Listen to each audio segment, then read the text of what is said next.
मेरी मम्मी से ना बात हो रही थी मेरी। तो वो कहने लगे कि यहाँ पे राशन की ना बहुत सारे सामान दे रहा है सरकार, तो लोग ना बहुत सारे अच्छे फैसिलिटीज मिल रही है, लोग बहुत अच्छे से चीनी वीनी और चावल दाल वाल तेल वेल सब दे रहे हैं गवर्नमेंट, मतलब इस तरीके की बात कर रही थी, गांव की बातें कर रही थी। मैंने कहा अच्छी बात है। मैंने कहा हमारे यहाँ क्या क्या मिलता है?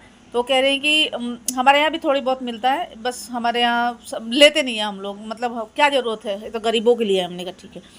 तो मैंने कहा कि और राशन वाले भैया कैसे हैं, मतलब सही से बिहेव करते हैं लोगों के साथ? तो कह रही कि अरे वो क्या सही से बिहेव करेगा नहीं करेगा, भगवान ने तो उसकी 3 3 लड़कियां दे दी उसकी हरकतों की वजह से ही।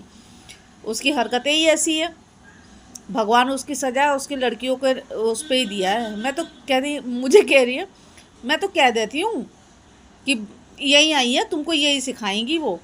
तो आप ये सोचो कि चाहे अनचाहे जाने अनजाने हमारे बड़े बुजुर्गों के दिमाग में ये चीज़ बस गई है कि लड़कियां एज ए पनिशमेंट आती है। मतलब उनकी 3 लड़कियां, उसकी 3 लड़कियां, वो उस आदमी का नेचर शायद अच्छा नहीं है थोड़ा।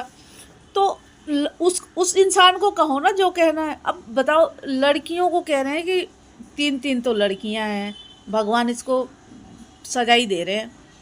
तो सोचो क्या चल रहा है, कौन सबकॉन्शियस माइंड में लोगों के क्या बसा हुआ है, यहाँ पे क्या दिमाग में घुसा हुआ है।